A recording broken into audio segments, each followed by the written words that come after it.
gente! Tudo bem? Estamos de volta! Sabe aquele momento de vida que você está procurando um novo emprego ou você quer ser recolocado, recolocada no mercado? Pois é. Quem nunca colocou o seu currículo na Cato, gente? Eu mesma já. Já coloquei há muitos anos atrás, logo que eu me formei, lá em 2001, coloquei meu currículo e hoje estamos aqui recebendo uma pessoa que foi uma das fundadoras da Cato, gente. Imagina o tempo que isso tem. Uma empresa de muitas histórias, de muita solidificação.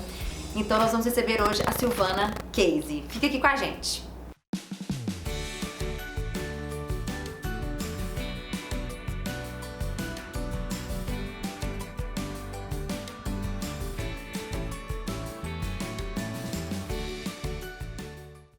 Então, bem-vindos ao canal das Mulheres Elétricas, ao quadro de Cara com as Elétricas, onde nós temos a honra de receber mulheres fodásticas, como a Silvana, aquelas que a gente olha e fala, gente, quando eu crescer, eu quero ser igual a ela. Bem-vinda! E antes de eu começar a nossa entrevista com a Silvana, eu quero que você deixe seu like aqui, se inscreva no canal, curta e também faça os seus comentários, dê suas sugestões, para receber também esses conteúdos riquíssimos de mulheres maravilhosas. Silvana, muito obrigada pela presença. Eu que agradeço. Pelo convite, por ter aceitado o nosso convite de estar aqui hoje. E a Silvana vai contar um pouco dessa história dela com a Cato e como que tudo surgiu e hoje o que é a empresa. Primeiro, Silvana, vamos voltar um pouquinho atrás. Eu queria saber, quando você é formada em psicologia. Sim. E depois você se especializou na área de RH, de pessoas. Administração, aí foi um pouco de cada coisa. Um pouco de tudo. Quando você escolheu a psicologia como profissão, porque é um ramo que tem várias coisas. Sim. Você já tinha em mente uma carreira executiva nessa área? Não. Não? Então a vida foi te levando. Foi, Obrigada pelo convite, muito bom estar aqui. Obrigada. No fundo, minha carreira foi tudo que eu oriento as pessoas a não fazerem. Porque quando eu me formei, aliás, antes, para eu escolher psicologia, eu tinha uma ideia de psicologia muito diferente do que na realidade é a psicologia. Só que depois dos primeiros 2 anos de faculdade, eu já tinha em mente que eu queria trabalhar na área clínica. Então eu fiz a licenciatura e o bacharelado. Então eu estudei 1 ano a mais, 5 anos, para poder clinicar. Sim. Quando eu iniciei na área clínica, não entendia nada, né? Então eu tinha que ter supervisor, eu comecei a ver que tudo aquilo era muito bonito na teoria, mas a prática não estava me fazendo feliz. Eu cheguei a abrir um consultório para atendimento clínico. Meu pai me presenteou com uma placa muito bonita, achando, né, minha filha é doutora. Só que aquilo, depois de 1 ano, eu vi que não era o que eu queria. E aí eu tive, depois de uns meses, pensando na coragem de fechar, pegar a placa, guardar, que foi algo que, para mim, naquela época, muito jovem, e sem nenhuma orientação, me doeu muito, né, de falar, pai, olha, não deu certo o consultório, eu não vou continuar. E aí eu era uma psicóloga sem experiência em empresa, sem experiência na área clínica, sem nenhuma experiência profissional, essa que é a realidade. Então eu me vi numa situação que hoje me parece inadmissível, mas na época era o que eu vivia. De ter que pegar o jornal, procurar um emprego, na área era impossível, porque eu tinha 0 de experiência. Na área clínica eu decidi que eu não iria continuar. Então eu comecei a procurar qualquer coisa, porque eu tinha que trabalhar. Aí eu peguei um anúncio no jornal que não tinha absolutamente nada a ver com a minha formação, mas era um start para mim. Entendi. E para minha sorte, era a Cato. Olha, que incrível! Aí quando eu cheguei para a entrevista, primeiro foram testes de inteligência, alguns testes de personalidade. Eu fui muito bem nos testes. Só que eu não sabia digitar. E para a função precisava. Então falaram, olha, você é ótima, mas para essa função não vai servir. Você gostaria de trabalhar na área de recrutamento e seleção? Eu falei, muito. Ainda mais tinha a ver, claro, né? Muito. Porém, eu não tinha nenhuma experiência. Mas, para minha sorte, naquela época eu já falava inglês. Então, eles pegaram esse diferencial e falaram, bom, como as outras não falam e você fala, então nós vamos apostar em você. E foi assim que minha carreira na Cato começou. No fundo, como uma... Vou dizer um pouquinho mais que estagiária, porque eu já era formada, mas era uma analista júnior. Com 0 de experiência profissional. 0. E como que então depois, bom, aí você entrou pra cá, fazendo todo esse recrutamento de pessoas. Eu comecei fazendo recrutamento por orientação na época da supervisora. No fundo eu precisava de toda orientação, porque eu não sabia nada.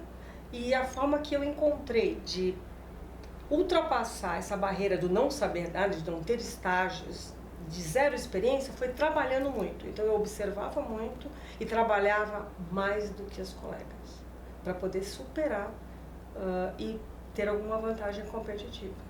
Nessa época que você entrou pra cá, o Brasil ainda era muito cru, né? Eu acho, nessa área de recrutamento, tanto que a de Cato foi uma das recolocação. primeiras consultorias no Brasil, fundada por um americano que trouxe esse tipo de trabalho dos Estados Unidos. Quando eu entrei, a empresa já era bastante sólida no mercado.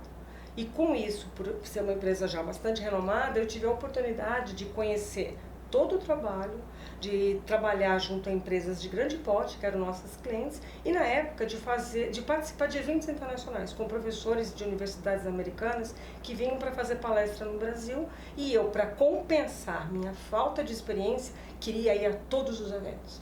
Sugar aquela Sugar informação. tudo, exatamente. Então, se alguém falasse, você pode, eu dizia sim, tudo eu podia. Olha, gente, pra você ver que não existe sorte nessa vida. Eu não acredito em sorte, você acredita? Eu acredito que a sorte pode te ajudar, mas só ela. Porque olha só, essa pessoa incrível chegou numa empresa sem saber nada, foi vendo oportunidades e foi correndo atrás. E eu sempre fui muito competitiva. Então me incomodava o fato de eu não saber. Eu tinha a mesma idade que elas tinham muita experiência e eu não tinha nenhuma. Falei, bom, essa conta não vai fechar. Então eu comecei a trabalhar muito, pra poder muito. compensar. E feliz, né? Muito feliz porque eu tinha tido uma oportunidade. Então eu fui muito grata à empresa que me abriu as portas. E até então a Cato só era uma empresa de... Só era não. Era uma empresa de mas era recrutamento, depois, seleção e recolocação. Recolocação. Quando foi em 95, né? 95 que foi surgiu quando o surgiu site. o online, que foi quando você foi cofundadora. Exatamente. Conta um pouquinho pra gente. Aí nós começamos a ver que nos Estados Unidos já existia um site de emprego, a Monster. E aí nós pensamos, olha, se já está nos Estados Unidos, logo vai chegar no Brasil. Vamos ver como é. Fomos para os Estados Unidos, pesquisamos, procuramos conhecer, fomos a eventos, né? Sempre muito atrás dos eventos, porque essa área é muito desenvolvida nos Estados Unidos.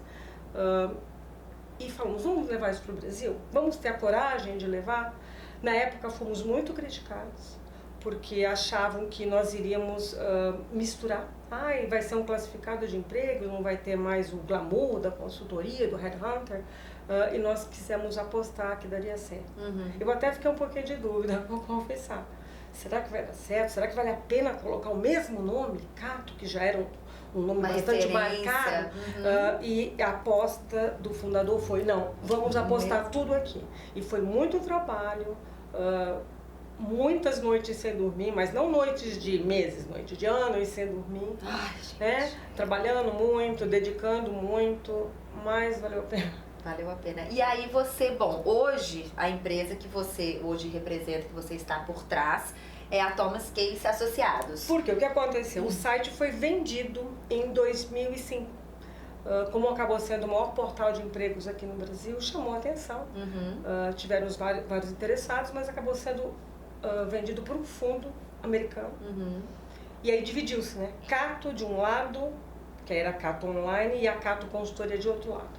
Nos primeiros anos nós pudemos usar a marca e depois ficamos com o nome das divisões, que era Thomas Case e Associados para Outplacement e Case Consultores para Recrutamento. E hoje as duas marcas se fundiram numa só, que no caso é o nome do fundador. E hoje a Silvana, ela é você é vice-presidente executiva da Thomas Case. Exatamente, que porque a Cato passou a ser desse fundo e já nós não temos mais nenhuma participação. Hoje, mas a Thomas Case hoje ela trabalha também, ela é mais especializada no recrutamento de alto executivo? Digamos que de médio para cima. De médio Então para cima. a gente faz recrutamento de médio nível gerencial, ou às vezes profissionais especializados. Fazemos avaliação de perfis, fazemos coaching, fazemos orientação de carreira e aí vai. Sim. E você trabalhando, sendo especialista no comportamento das pessoas, no mercado, como que a questão da área de emprego, né, das capacidades e limitações do ser humano, o que você acha que hoje é um desafio dessa nova geração que está entrando aí para os empregos, assim, com 20 e poucos anos? O que você vê que falta nesses jovens? O que eu sinto é uma coisa boa, que eles querem aprender muito, mas por outro lado eles têm muita pressa. Então depois de alguns meses eles já querem mudar de atividade, mudar de empresa. Então assim, tudo que a minha geração demorava demais, essa atual, as duas últimas gerações, elas são rápidas demais. Então não tem muito aprofundamento em nada. Então eu acho também um pouco arriscado. Ficar aprofundando numa só área é perigoso. Ficar superficial em todas também é perigoso. Então, o meio termo. Mas é difícil achar o meio termo. Ainda mais porque são gerações diferentes, muito diferentes. E o mundo, né? Eu não sou da era da internet. Hoje, os jovens são todos da era da internet. A mudança é muito rápida. Radical, né? Eu sou da época que fazia pesquisa nos livros. Hoje é tudo no Google. A gente comentou hoje que quando eu morei muitos anos atrás em São Paulo, que eu te falei no início dos anos 2000, não tinha Waze, não tinha nada. Hoje era um mapa. Que você ia lá no A1, você ia lá no... Exatamente. Todo mundo andava com aquela enciclopédia de mapas dentro do carro. Então, imagina isso. Hoje a gente tem muito mais facilidade para aprender. Porque os aplicativos te levam para os lugares, te dão informações mais ágeis. Só que tudo fica muito superficial. Então, acho que também é um pouco perigoso. E vamos sair um pouco desse clichê de o Brasil é difícil de achar emprego, poucas oportunidades. Você que está dentro da área, é um tabu que se cria em cima disso? Não, acho que assim, nós estamos passando nos últimos tempos por momentos muito difíceis, né? A economia difícil, problemas políticos, mas penso que agora as coisas vão se caminhar de uma outra maneira e é claro que esperamos que seja para melhor. Porém, tem pessoas que mesmo em momentos difíceis sempre acham boas oportunidades. Sim. Então depende muito da gente, de buscar, de ir atrás, de querer. Não adianta dar desculpa, o mercado não tem trabalho, então eu vou ficar em casa chorando, não dá. Vamos complementar isso aí. Aí eu vou voltar, né? Quando eu larguei meu consultório, tranquei minha placa, se eu ficasse em casa chorando, eu ia ficar chorando. Você não ia estar onde você está hoje, né? Exatamente. E eu comecei, gente, mesmo sendo formada, falando inglês, eu comecei do básico. Eu fui para ganhar um salário mínimo que fosse, porque eu queria trabalhar. E eu ia até te perguntar, para a gente finalizar a última pergunta, eu sei que ela é um pouco batida, mas é o mundo que a gente vive hoje, essa questão da mulher no mercado. Você sentiu em algum momento da sua carreira uma restrição ou aceitação por causa que você era mulher? Tá, aí eu vou dividir em dois. Tá. Eu senti muita restrição, muito preconceito interno, não do meu superior, dos pares, porque eu fui, dentro da divisão, a primeira mulher a assumir cargo executivo. Todos eram homens e todos muito mais velhos do que eu, todos com idade, assim, para ser meus pais. Então, e todos formados em áreas mais pré-exatas. E eu era formada em psicologia, mulher e jovem. Então foi uma batalha muito grande. Eu nunca chorei na frente deles, mas lá no fundo doía muito, porque eu sabia da minha vontade, da minha competência, da minha dedicação. Sim. Eles já tinham provado, eu precisava provar para mim, para o mercado e, claro, para o meu chefe. Então eu sofri muito preconceito interno. Até que os meus resultados começaram a superar os resultados deles. Aí ficou pior, porque eles queriam me derrubar a todo custo, né? Então isso eu falo, não com rancor, mas foi um momento muito difícil pelo qual eu passei. Eu só tinha uma alternativa, trabalhar mais e mostrar, eu estou aqui pela minha competência, independente de eu ser psicóloga ou de ser mulher, eu estou aqui pela minha competência. Porém, do lado dos clientes, eu nunca tive nenhum problema. Eu confesso que no começo eu fiquei receosa de que os clientes pudessem não me aceitar, por ser, na época, menos de 30 anos, eu tinha 27 muito anos, jovem. 28, e assim, meus pares na faixa de 50, então era difícil. E mulher, ainda existia preconceito. Porém, eu nunca tive, desde o primeiro dia que eu fui promovida a consultora sênior, eu nunca tive um cliente que não quisesse continuar a consultoria comigo por ser mulher. Então isso assim, para mim foi maravilhoso.